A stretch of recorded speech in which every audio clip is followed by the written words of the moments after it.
연세 지긋한 한 권사님께서 중요한 모임이 있으셔서 이쁘게 화장도 하시고 또 옷장에서 가장 값비싸고 좋은 옷을 꺼내 입으셔서 집을 나왔다고 합니다.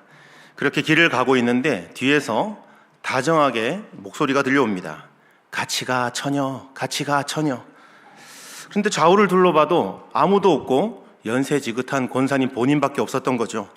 혹시 내 뒷모습을 보고 아가씨라고 착각한 게 아닐까. 기분은 좋았지만 또 뒤로 돌아보기는 좀 못쓰게 해서 그냥 가려고 합니다. 그런데 몇 걸음 더 떼려고 하는데 또 뒤에서 다정한 목소리가 들려옵니다. 같이 가 처녀, 같이 가 처녀. 이제는 안 되겠다. 이분이 나의 앞모습을 보고 실망을 하더라도 내가 처녀가 아니라는 걸 보여줘야 되겠다라는 마음으로 뒤를 돌아봤더니 웬걸요, 시장에서 생선 가게 아주머니가 갈치가 1,000원, 갈치가 1,000원 그러면서 생선을 팔고 있었다라는 웃으면서 슬픈 이야기입니다. 여러분, 말씀을 시작하면서 이 웃긴 이야기를 드린 이유가 있습니다. 단순히 그냥 웃긴 이야기로만 덮고 넘어갈 수만은 없는 것이, 때로는 우리도 이 이야기에 등장하는 권사님처럼 내가 듣고 싶은 대로 듣고 내가 보고 싶은 대로 보고자 하는 그런 경향이 없는지 스스로를 한번 돌아보게 되는 그런 이야기라고 생각합니다. 그런데 여러분, 듣고 싶은 것을 듣고 보고 싶은 것을 보는 것이 꼭 나쁜 것은 나쁘다고 할 수만은 없겠지만, 신앙생활에 있어서만큼은 우리에게 정말 중요한 것, 꼭 들어야 하는 것 무엇입니까? 하나님의 말씀이죠. 이 하나님의 말씀을 들을 때에는 내가 듣고 싶은 대로 듣고 내가 해석하고 싶은 대로 해석하면 안 됩니다. 내가 보고 싶은 대로, 내가 이해하고 내가 적용하고 싶은 대로만 그렇게 말씀을 취사 선택하면 안 된다는 것이죠.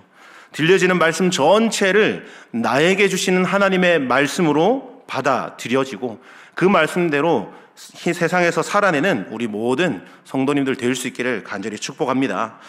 오늘 본문에는 꼭 들어야만 하는 그 말씀을 듣고 있는 한 사람이 등장하고 있습니다. 그 사람이 누구죠? 예레미야 선지자입니다. 이 예언은 유다의 제18대 왕 여호야김 왕이 재위하고 있을 때 선포된 것으로서, 이는 그의 아버지였던 요시야 16대 왕이었죠. 이 16대 왕 요시야가 통치할 때에 근절되었던 우상 숭배가 유다에서 다시 기승을 부리고 성전 제사와 더불어 우상 숭배가 같이 병행되고 있었던 굉장히 패역한 신앙인들이 많았다는 점에서 그 기록 시기를 추정할 수 있습니다. 오늘 우리가 본문 1절 다시 한번 보도록 하겠습니다. 여호와께로부터 예레미야에게 말씀이 임하니라. 유다 모든 사람들은 다 듣지 못하고 있는데 딱 한 사람만 듣고 있습니다. 바로 말씀이 임한 예레미야이죠. 여러분, 누가 말씀을 들으라고 당당하게 선포할 수 있습니까? 하나님의 말씀을 받은 사람입니다. 하나님의 말씀이 임한 사람이 그 복음을 불을 토해내는 심정으로 담대하게 선포해낼 수 있는 것이죠. 간절히 바라기는 우리 모든 분당중앙교회 성도님들, 이 마지막 때에 하나님께서 나에게 주신 그 말씀, 그 복음을 믿지 않는 자들이 함께 거하는 자리에서 불을 토해내는 심정으로 그 복음을 선포할 수 있는 복음 증거자들이 될 수 있기를 간절히 축복합니다. 이렇게 하나님께 말씀을 받은 예레미야가 지금 이 말씀을 어디서 선포하고 있습니까? 2절 상반절을 보시면요, 너는 여호와의 집 문에 서서 이 말을 선포하여, 이렇게 기록합니다. 그러니까 오늘날로 좀 이렇게 바꿔서 적용을 해본다면, 주일날 우리 성도님들이 들어오시면서 QR 성도증 찍으시고 주보 받으시는 그 교회 입구 로비에서 선포하라고 외치라고 하는 말씀입니다. 여러분, 한번 상상해 보십시오. 예레미야의 이 말씀을 들어야 될 대상이 예배를 안 드리는 불신자들이 아닙니다. 예배 드리러 들어오고 나가고 있는 그런 성도들에게 지금 하나님의 말씀을 들어라 라고 외치고 있는 거죠. 그런데 그 들어야 될 말씀의 내용이 무엇입니까? 이어지는 3절에 보시면 이렇게 기록합니다. 만군의 여호와 이스라엘의 하나님께서 이와 같이 말씀하시되 너희 길과 행위를 바르게 하라. 그리하면 내가 너희로 이곳에 살게 하리라. 아멘. 여러분, 한번 상황적으로 생각해 보시죠. 너희 길과 행위를 바르게 하라. 이 말씀은 지금 이 유다 백성들이 바르게 살고 있다는 뜻일까요? 살고 있지 않다는 뜻일까요? 살고 있지 않습니다. 그들이 곁길로 향하고 있고 그들의 행실이 하나님 보시기에 바르게 살고 있지 않기 때문에 그러한 말씀을 전제로 그들의 길과 행위를 바르게 하라고 지금 말씀을 선포하고 있는 것입니다. 한마디로 요약하면, 좀 쉽게 말하면 똑바로 사세요. 말씀대로 사세요. 지금 이 말을 큰 소리로 성전에 들어가는 입구에서 외쳐라 라는 말씀인 것이죠. 그런데 이 정도 권면은 들었을 때 사람마다 좀 다를 수 있지만 상대방이 조금 기분은 나쁠 수 있긴 하지만 충분히 이해하고 넘어갈 수 있을 법한 그냥 조언입니다. 그런데 예레미야가 선포한 말씀은 여기에서 그친 것이 아니죠. 4절 말씀도 한번 보겠습니다. 너희는 이것이 여호와의 성전이라, 여호와의 성전이라, 여호와의 성전이라 하는 거짓말을 믿지 말라. 여러분, 이 말씀은 3절의 명령과 말씀과 4절의 명령은 엄청나게 그 어감이 다릅니다. 이 말씀은 당시 유대인들 입장에서 들었을 때에 거의 신성모독에 해당될 만큼 충격적인 말씀이고, 이 말씀을 들은 사람들은 그 즉시 돌을 들어서 이 예레미야를 향해서 던져도 이상하지 않을 만큼 그들의 입장에서는 심각한 말씀입니다. 그럴 만한 것이 당시 유다 백성들은 성전 만능주의에 아주 취해 있었습니다. 성전 만능주의, 다르게 표현하면 성전 불패주의라고도 할 수 있는데요. 우리가 비록 죄를 짓고 살고 있긴 하지만, 때로 우상 앞에 가서 절도 하기는 하지만, 그렇게 살고 있지만 예루살렘 성전이 이곳에 있는 한 우리는 안전하다. 예루살렘 성전에 우리가 드나들고 있고 그곳에서 예배하고 있기 때문에 우리가 비록 우상 숭배랑 겸하고 살고 있지만 그럼에도 우리는 평안할 것이다 라고 생각한 것이죠. 비유를 들자면 마치 이와 같을 것입니다. 하루를 살아가면서 단 한 번도 예수님 생각하지 않고 십자가를 묵상하지 않고 말씀 떠올려 보지도 않아 놓고 나는 지금 십자가 목걸이를 착용하고 있으니까 나는 평안하다, 나는 꽤 괜찮은 크리스찬이다 라고 생각하는 거죠. 또 주일에 교회에 와서 딱 한 번 예배 드리고 세상에 나가서 하면 안 되는 거, 가면 안 되는 곳, 하고 싶은 것 마음대로 하면서 살면서 나는 꽤 괜찮은 성도야 라고 착각에 빠지는 모습과 같은 거죠. 유다 백성들은 이렇게 성전 만능주의라는 엄청난 착각 속에 빠져 살아가면서 자신들이 성전에 있고 예배도 드리고 있으니 자신의 삶은 평안할 것이다, 하나님께서 복을 주실 것이다 라고 생각합니다. 예레미야 시대의 종교적인 위선자들은 소위 성전신학이라고 불리우는 거짓 신학을 백성들에게 가르쳤습니다. 시온산, 곧 예루살렘에 있는 하나님의 성전이 서 있는 한 예루살렘은 절대로 망하지 않을 것이다. 이것이 바로 성전신학의 사상입니다. 그래서 이들은 마치 주문을 외우듯 여호와의 전이라, 여호와의 전이라, 여호와의 전이라 이렇게 외치고 있는 것이죠. 3번이나 반복해서 외치는 것은 마치 주문을 외운다는 뜻입니다. 다시 말해 이 말씀을 주술적인 어떤 행위를 하는 것처럼 여호와의 전이라, 여호와의 전이라 그냥 스스로 쇠뇌하면서 주술적인 주문을 외우듯 그렇게 말을 한 것입니다. 물론 유다 백성들은 이러한 성전신학, 거짓된 신학을 성경에서 그 근거를 가져왔다라고 자신 있게 얘기합니다. 이단들도 그들이 믿는 거짓된 신학 사상이 다른 데서 가져온 게 아니라 성경에 다 있는 것이다, 그렇게 주장합니다. 그러나 거짓되고 왜곡시켜 문맥에 맞지 않는 성경을 인용하는 것이죠. 성경에 나오긴 합니다, 그 단어. 그러나 그 단어가 그 문맥에 있어서 그렇게 해석되면 안 되는데 그걸 그냥 기호에 맞게, 자기 상황에 맞게 다 끌어다가 짜집기해서 또 하나의 다른 새로운 교리를 만들고 새로운 신학사상을 주장하는 것이 이단들의 대표적인 습성이죠. 사단이 예수님을 시험할 때도 다른 걸로 한 거 아닙니다. 성경 말씀을 끌어와서 예수님을 시험했습니다.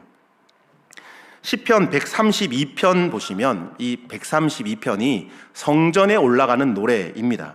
그 가운데 13절로 15절까지 보시면 그들이 이 성전신학, 성전만능주의를 주장하고 있는 근거를 이 시편 132편에서 찾아볼 수 있습니다. 제가 13절부터 15절까지 한번 읽어보겠습니다. 여호와께서 시온을 택하시고 자기 거처를 삼고자 하여 이르시기를 이는 나의 영원히 쉴 곳이라. 내가 여기 거할 것은 이를 원하였음이로다. 내가 이 성의 식료품에 풍족히 복을 주고 양식으로 그 빈민을 만족하게 하리로다 라고 기록되어 있습니다. 성전에 들어갈 때에 이 성전은 영원할 것이다. 하나님이 이곳에 영원히 쉬신다. 이 성에 사는 사람들은 하나님께서 복을 주신다. 그렇게 노래를 부르면서 성전에 올라가고 있는 것입니다. 그런데 이 성경 말씀에서 성전 신학, 바로 거짓된 잘못된 신학이 여기에서 나온 것입니다. 하나님께서 주신 말씀의 본 뜻을 왜곡하고 폄하하고 그 본질을 오도한 것입니다. 그리고 이들은 성전 신학을 합리화하기 위해서 이스라엘의 오랜 역사와 전통까지도 끌어다가 사용하고 있습니다. 히스기야 왕 때에 아수르 왕 산헤립이 이스라엘을 2번이나 침공합니다. 그런데 예루살렘이 이때 정말 수적으로 보면 게임이 안 되고 전쟁이 안 되는 그런 질 수밖에 없는 전쟁인데 이스라엘이 예루살렘이 침공을 잘 막아냅니다. 2번이나 기적적으로 잘 살아남았습니다. 그들은 생각합니다. 그 이유가 바로 예루살렘 성전이 있기 때문이라고 착각을 한 것입니다. 예레미야가 성전이 있다고 해도 너희가 이렇게 죄를 짓고 이렇게 살다 보면 예루살렘은 망한다. 아무리 하나님의 말씀을 증거해도 유다 백성들은 거짓말 그러면서 듣지 않습니다.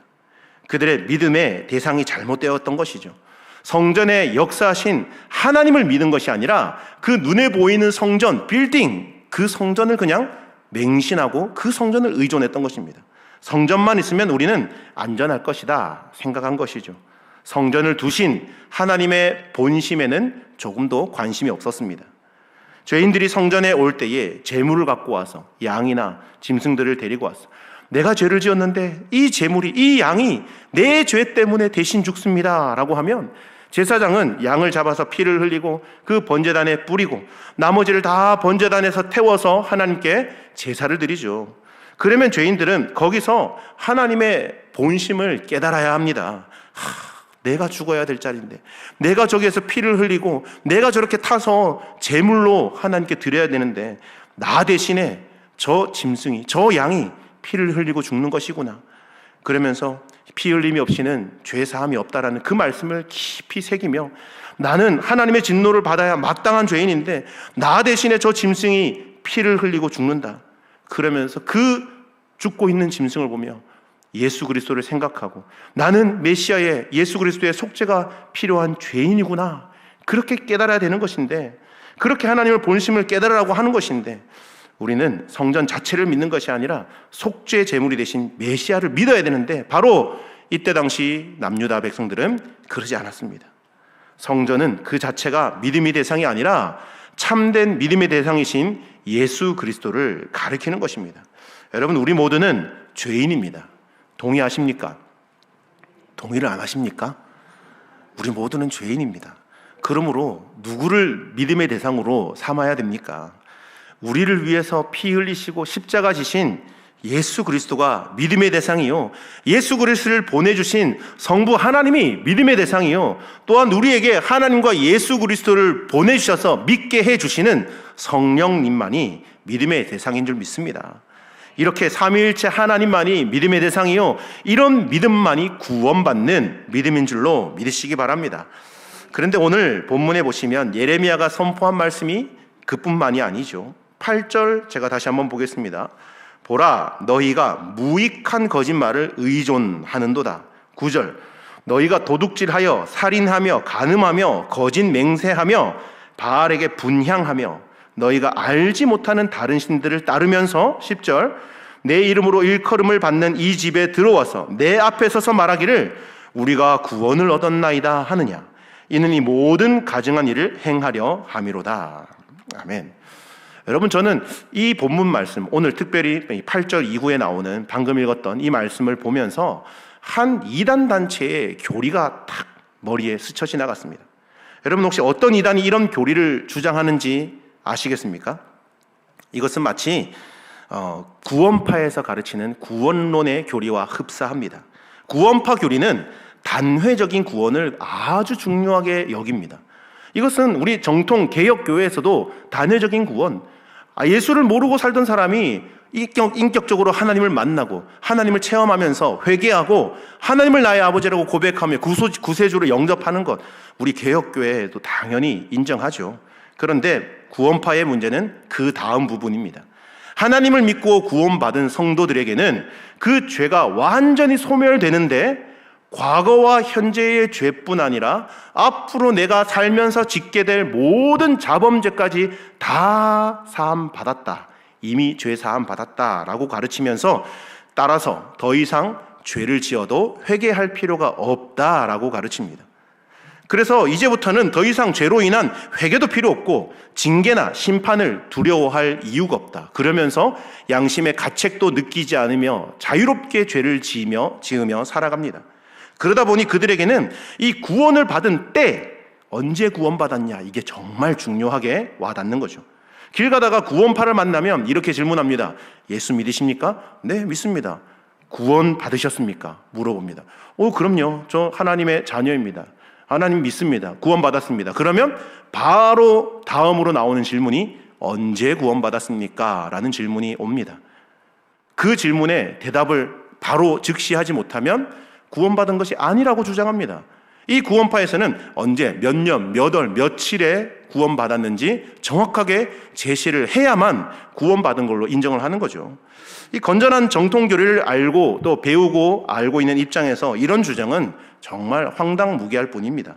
그리고 구원받았으니 앞으로 어떤 모습으로 살아도 상관없다고 여기고 자기 마음대로 죄짓고 살고 양심의 가책도 느끼지 않는다는 것은 정말 잘못된 가르침이고 거기에는 진짜 구원이 있을 수 없습니다.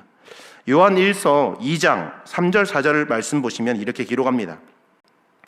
우리가 그의 계명을 지키면 이로써 우리가 저를 아는 줄로 알 것이요 저를 아노라 하고 그의 계명을 지키지 아니하는 자는 거짓말하는 자요 진리가 그 속에 있지 아니하다라고 기록되어 있습니다.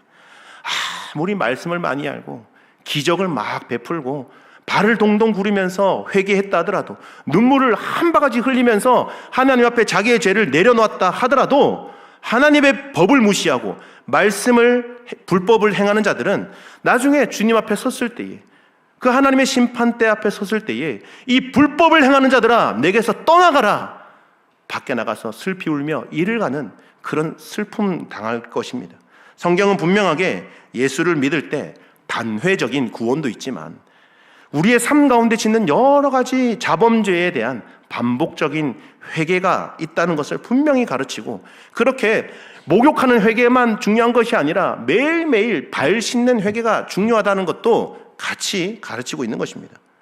그런데 오늘 본문 말씀의 중요한 것은요 11절을 제가 다시 한번 읽어보도록 하겠습니다. 11절입니다. 내 이름으로 일컬음을 받는 이 집이 너희 눈에는 도둑의 소굴로 보이느냐 보라 나 곧 내가 그것을 보았노라 여호와의 말씀이니라. 아멘. 여러분 11절 말씀 보시면 여러 번 반복해서 사용되고 있는 표현이 있습니다. 보이느냐, 보라, 보았노라. 하나님께서 이 남유다 백성들의 죄악을 다 보고 계셨다는 것입니다. 여러분 혹시 TV 프로그램 중에 블랙박스로 본 세상이라는 프로그램을 아십니까? 저는 이게 본방으로 본 적은 없는데 가끔씩 이렇게 쇼츠로 짧은 영상으로 올라오는 것을 볼 때가 있습니다. 이 프로그램을 진행하는 교통사고 전문가 우리 한문철 변호사님이라는 분이 나오죠. 이분이 나와서 교통사고의 그 과실 여부를 따지고 판단해서 또 억울한 분들을 좀 도와주는 그런 프로그램입니다. 자, 여기에 나오는 영상을 보면 거의 대부분 아차 하는 그 찰나의 순간에 사고가 일어납니다. 많은 분들이 이런 사고 영상을 보면서 경각심을 갖게 되죠. 그런데 여러분 교통사고가 나면 가장 중요한 첫 번째 수습 과정 첫 번째 뭡니까? 다친 사람을 일단 병원에 가서 치료받을 수 있도록 보내줘야 되겠죠. 그리고 그 다음으로 어떤 과정이 있냐면 이 교통사고 과실 여부를 따지게 됩니다. 누가 더 잘했냐 잘못했냐 이런 걸 몇 대 몇 이렇게 해서 나누게 되죠. 그때에 아무리 상대방이 막 고함 지르고 겁박을 주고 내가 잘했다 당신이 잘못했다 그러면서 큰 소리로 해봤자 소용이 없습니다. 그 차에 만약에 장착되어 있는 블랙박스가 있다면 모든 사고 영상이 다 녹화되어 있기 때문이죠. 그냥 보험회사 직원이 나오면 그 블랙박스 영상만 딱 가져가서 보험사끼리 결정이 다 나는 것입니다. 그런데 여러분 오늘 말씀을 보면서 이 유다 백성들의 모습이 이 하나님의 블랙박스에 찍힌 것과 같다라는 생각이 들었습니다. 지금 유다 백성들이 아무리 하나님 앞에서 성전에 올라와서 나는 하나님 잘 섬겼습니다, 매 절기 때마다 올라와서 하나님께 제물도 드리고 예배 드렸습니다, 그렇게 주장해 본들 소용없습니다.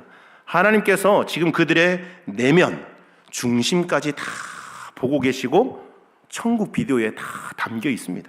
주 안에 사랑하는 여러분, 우리가 제 아무리 사람의 눈을 잘 속이고 드러나지 않게 자신의 잘못을 잘 덮고 포장하고 넘어간다 하더라도 훗날 주님 앞에 섰을 때에 하나님 앞에서는 그 누구도 거짓말하거나 하나님을 속일 수 없습니다. 왜냐하면 하나님 나라의 블랙박스에는 우리의 외적인 모습만 드러나는 것만 다 있는 것이 아니라 우리의 내면, 과정, 동기, 이 모든 것이 하나님의 블랙박스에 다 찍혀 있기 때문이죠. 이처럼 하나님 나라의 블랙박스가 있다면, 그렇게 있다고 한다면 우리가 꼭 기억해야 될 영적인 원리가 두 가지 있다는 것을 아셔야 합니다.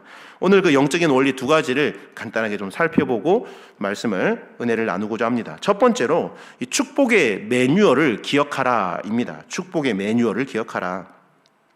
하나님께서는 예레미야 선지자의 입술을 통해서 심판만 선포한 것이 아니죠. 본문 3절 말씀 다시 한번 자세히 보실까요? 3절입니다. 만군의 여호와 이스라엘의 하나님께서 이와 같이 말씀하시되 너희 길과 행위를 바르게 하라. 그리하면 내가 너희로 이곳에 살게 하리라. 아멘.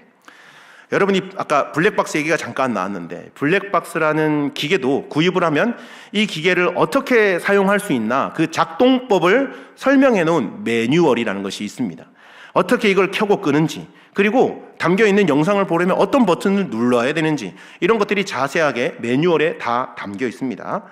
이처럼 하나님의 블랙박스가 있다고 생각한다면 하나님이 저와 여러분에게 주신 그 축복의 매뉴얼이 있다는 것을 아셔야 합니다. 방금 우리가 읽은 본문 3절 말씀에도 축복의 매뉴얼이 한 가지 소개되는데, 이 3절에서 정말 중요한 단어 하나를 집중해야 됩니다. 저는 개인적으로 성경을 읽을 때 이 3절에다 나오고 있는 단어인데, 이 단어가 등장하면 읽던 부분에서 잠깐 멈추고 한 절 혹은 두 절 위로 다시 올라가서 다시 한번 읽어 내려가 봅니다. 그렇게 읽어보는 습관이 있는데요, 오늘 본문 3절에도 그 단어가 사용되고 있습니다. 혹시 어떤 단어인지 아실까요? 네, 한 가지 힌트를 드리자면 이 단어는 거의 대부분 한 문장의 중간쯤에 등장합니다. 제가 너무 어려운 질문을 드린 걸까요? 네, 그 단어는 바로 그리하면입니다. 그리하면, 접속사죠.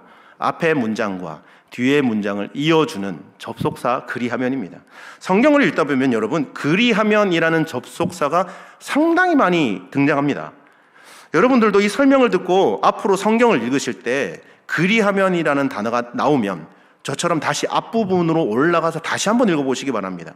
그리하면이라는 단어를 중심으로 앞부분은 반드시 하나님께서 우리에게 요청하시는 사명, 우리에게 요구하시는 순종의 말씀이 거기에 기록이 되어 있고요. 그리고 그리하면 중심으로 뒷부분은 100% 하나님께서 우리에게 약속하시는 축복의 말씀이 기록되어 있다는 것을 알 수 있습니다. 이건 그냥 모든 말씀이 구조적으로 그렇게 되어 있습니다. 그리하면이 들어가 있는 말씀은 그렇습니다. 이 원리를 잘 기억하면서 다시 한번 3절을 보겠습니다. 너희 길과 행위를 바르게 하라. 그렇죠. 하나님 우리에게 요구하시고 요청하시는 순종입니다. 우리의 길과 걸음, 모습을 바르게 하라는 겁니다. 그리하면, 그 뒤에 나오는 말씀 축복의 말씀이라고 그랬죠. 내가 너희로 이곳에 살게 하리라.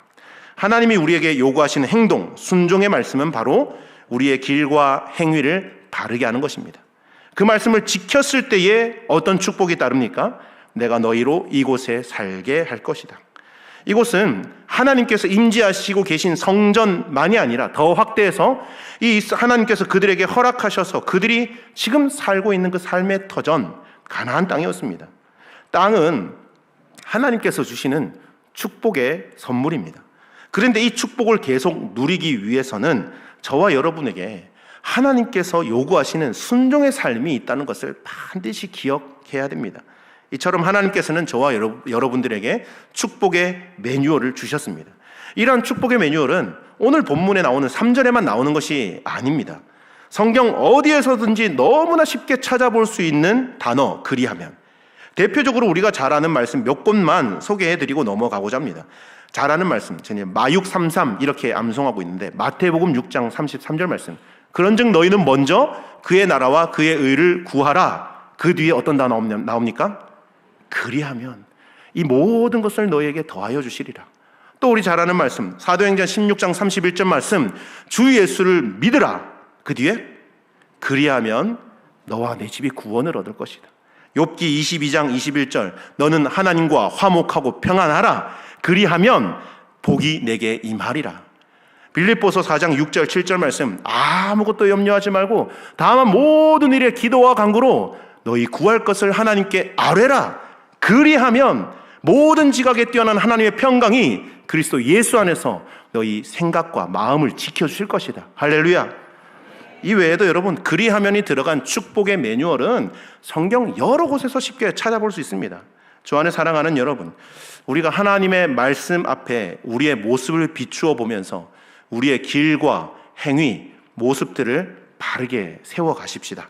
조금이라도 방향이 틀어져 있다면 다시 방향을 재설정하고 하나님을 향하여서 말씀 중심으로 달려갈 수 있기를 간절히 원합니다. 간절히 바라기는 오늘 이 말씀 기억하시면서 하나님 앞에서 날마다 우리의 영혼을 조율하며 길과 행위를 하나님의 말씀을 기준으로 내가 바른지 그른지 점검하는 성도님들 되기를 주의 이름으로 축복합니다. 두 번째로 실패의 이유를 반성하고 반복하지 않아야 됩니다. 실패의 이유를 먼저는 반성해야 되고 그리고 그 실패를 반복하지 않아야 됩니다. 본문 12절 말씀 다시 한번 보겠습니다. 너희는 내가 처음으로 내 이름을 둔 처소 실로에 가서 내 백성 이스라엘의 악에 대하여 내가 어떻게 행하였는지를 보라. 예루살렘의 운명이 실로의 운명과 같이 될 것이다 라고 말씀합니다. 실로는요, 예루살렘으로부터 북쪽으로 27km 정도 떨어져 있는 곳입니다. 이스라엘 백성들에게 있어서 이 실로라는 장소, 실로의 지명은 어떤 의미가 있습니까? 먼저는 가나안 땅에 들어와서 처음 성막을 세운 곳이 실로였습니다. 또 이스라엘이 이 실로에 모여서 12지파 땅 분배를 했지 않습니까? 그리고 엘리가 제사장이었을 때도 성막이 실로에 있었습니다. 그리고 사무엘이 이곳에서 여호와의 선지자로 기름 부음 받고 세워졌습니다. 그러나 이 실로라는 도시는 주전 1050년경에 블레셋이 쳐들어왔을 때 쑥대밭이 되고 파괴가 되고 맙니다. 그 후로 실로는 다시 회복되지 못합니다. 그래서 예루살렘이 실로처럼 될 것이라는 말은 예배의 중심이고 하나님의 임재의 상징이었던 이 실로처럼 다시는 성막이 존재하지 못하는 도시가 파멸될 것이다 라는 의미입니다. 당시 유다 백성들은 예루살렘의 운명과 실로의 운명을 극적인 대조를 이룬다고 생각했습니다. 실로는 하나님께 버림받아서 저렇게 파멸당한 것이고 우리가 있는 이 예루살렘, 성전이 있는 예루살렘은 하나님께서 선택하신 곳이기 때문에 안전할 것이다, 평안할 것이다 라고 생각했습니다. 그런데 하나님은 그렇지 않다라고 말씀합니다. 너희가 실로처럼 멸망의 길을 걸어갈 것이다 라고 말씀하죠. 그러면서 13절부터 15절까지 뭐라고 말씀합니까? 여호와의 말씀이니라 이제 너희가 그 모든 일을 행하였으며 내가 너희에게 말하되 새벽부터 부지런히 말하여도 듣지 아니하였고 너희를 불러도 대답하지 아니하였느니라. 그러므로 내가 실로에 행함같이 너희가 신뢰하는 바 내 이름으로 일컬음을 받는 이 집 곧 너희와 너희 조상들에게 준 이곳에 행하겠고 내가 너희 모든 형제 곧 에브라임 온 자손을 쫓아낸 것 같이 내 앞에서 너희를 쫓아내리라 하셨다 할지니라. 아멘. 이 백성이 앞서 말씀하신 그 모든 못된 일들을 행하면서 하나님께서 선지자를 보내셔서 새벽부터 부지런히 수도 없이 반복적으로 말씀을 많이 했는데 듣지도 않았고 불러도 대답하지 않았습니다. 그래서 실로의 성막이 사라진 것처럼 이 집, 이 예루살렘 성전을 너희들이 그토록 안전하다고 만족을 하고 있고 없어지지 않을 것이라고 착각하고 있는 이 예루살렘 성전을 실로처럼 폐허로 만들 것이다 라는 말씀이죠. 그리고 북이스라엘이 멸망의 길을 간 것처럼 너희들도 그렇게 될 것이다. 심판의 말씀인 것이죠. 그런데 아직 유다에게는 여러분 기회가 있고 희망이 있지 않습니까? 아직 지금 현 시점으로 지금 예레미야 선지자가 말씀을 선포하고 있는 이 당시에는 지금 멸망하기 전입니다. 심판을 당하기 전이고 지금이라도 얼마든지 돌이키고 우상숭배의 죄에서 돌아오면 하나님께서 얼마든지 심판을 거두실 의향이 있습니다. 그러니까 바로 심판한 것이 아니라 북이스라엘의 모습을 보여주시면서 먼저 실물 교육을 시켜주신 거죠. 경고장을 날려준 겁니다. 너희들도 그러다가 저 북이스라엘 백성들처럼 이 땅에서 쫓겨나는 수가 있어. 잘해. 그렇게 보여주신 겁니다. 그럼 여러분, 이 남유다 백성들이 좀 정신 차려야 되는 거 아니겠습니까? 아까 블랙박스 이야기를 드렸는데 우리가 이 블랙박스 영상에 나오는 사고 영상을 보면서 무엇을 깨닫습니까? 이 영상을 보면서 안전운전을 하기도 하고 또 방어운전을 하는 거 아니겠습니까? 이렇게도 사고가 날 수 있겠구나. 이렇게도 내가 대처를 해야 되겠구나. 항상 조심해야지. 안전운전해야지. 그렇게 느끼고 실제로도 그렇게 조심할 것입니다. 그런데 여러분, 신앙생활도 마찬가지라는 거죠. 오늘 본문에 나오는 예레미야 선지자가 선포하고 있는 말씀을 통해서 마치 하나님의 블랙박스 영상을 보고 있는 것과 같습니다. 왜 그들이 실패했습니까? 하나님을 믿지 않았습니다. 성전에만 올라갔을 뿐 예배하지 않았습니다. 하나님의 말씀을 무시한 것이죠. 그보다 눈에 보이는 성전을 의지한 것이죠. 하나님보다 더 의지하는 우상들이 있었던 것입니다. 하나님도 섬기고 혹시나 모르니 보험용으로 이방신들도 섬겨보는 거죠. 그러다가 잘해서 복 받으면 누가 준지 모르겠지만 어쨌든 이 두 개의 신을 계속 병행해서 섬기는 겁니다. 여러분, 오직 나 외에 다른 신을 두지 말라는 이 하나님의 명령을 정면으로 어겼던 것입니다. 담임 목사님께서도 자주 언급하시는 말씀처럼 내가 하나님보다 더 소중하게 여기고 하나님보다 더 중요하다고 믿고 따르는 신, 다시 말해 내가 만든 신은 반드시 나를 배반하게 되어 있다는 겁니다. 반드시 그 신은 언젠가 나를 파멸의 길로, 사망의 길로 이끌어 갈 것이라는 것을 기억하시기 바랍니다. 말씀을 정리합니다. 바라기는 오늘 예레미야 선지자를 통해서 보여주셨던 이 유다 백성들의 블랙박스 영상을 보면서 하나님께서 주신 이 축복의 매뉴얼을 잘 기억하고 우리의 살아가고 있는 길과 행위를 바르게 하는 저와 여러분 되기를 간절히 바랍니다. 뿐만 아니라 오늘도 우리의 삶 가운데 여러분, 우리 때때로 실패할 수 있습니다. 넘어질 수 있지 않겠습니까? 그러나 여러분, 그 실패와 실수가 습관이 되어서는 안 됩니다. 우리 담임 목사님 자주 말씀하시죠. 실패도 습관이고 성공도 습관입니다. 한두 번은 그럴 수 있습니다. 그러나 그곳에서 우리가 다시 일어날 때 반드시 길의 바닥에 쓰여 있는 무언가를 통하여서 교훈을 얻고 그 실패를 성공으로 바꿀 수 있는 우리 성도님들 되기를 간절히 소망합니다. 바라기는 우리 분당중앙교회 모든 성도들은 하나님 말씀 앞에 신실하게 살아가면서 때로 실패할 수는 있지만 그 실패의 이유를 반성하고 다시는 실패를 반복하지 않는 승리의 백성들이 다 되시기를 주님의 이름으로 간절히 축원합니다. 아멘. 사랑과 은혜가 충만하신 하나님, 각양의 모습으로 봉사 헌신하다가 주일 오후 시간 한 번 더 주님 앞에 나와 찬양과 영광을 올려드리고 말씀 듣게 하시니 감사합니다. 오늘 주신 말씀을 돌아보며 주님의 은혜를 구합니다. 예레미야 선지자의 입술을 통하여 남유다 백성들에게 선포하신 말씀은 그들을 사랑하셔서 한 번 더 기회를 주시고 지금이라도 돌아오라는 사랑의 메시지였는데 그들은 끝까지 하나님의 본심을 깨닫지 못하고 눈에 보이는 성전을 의지하며 하나님의 마음을 아프게 한 것을 보게 됩니다. 혹여나 우리의 모습에도 이와 같은 모습이 조금이라도 발견된다면 오늘 말씀을 통해 우리 삶의 방향을 점검하게 하시고 우리의 길과 행위를 바르게 재설정하게 하여 주시옵소서. 혹시 실패를 경험한다 하더라도 실패의 자리에만 머물지 않게 하시고 바닥에 쓰여진 그 글자, 그 무언가를 발견하고 실패를 통한 교훈을 얻어 그 실패를 반복하지 않는 승리의 백성들 될 수 있도록 주께서 강한 손으로 붙들어 주시옵소서.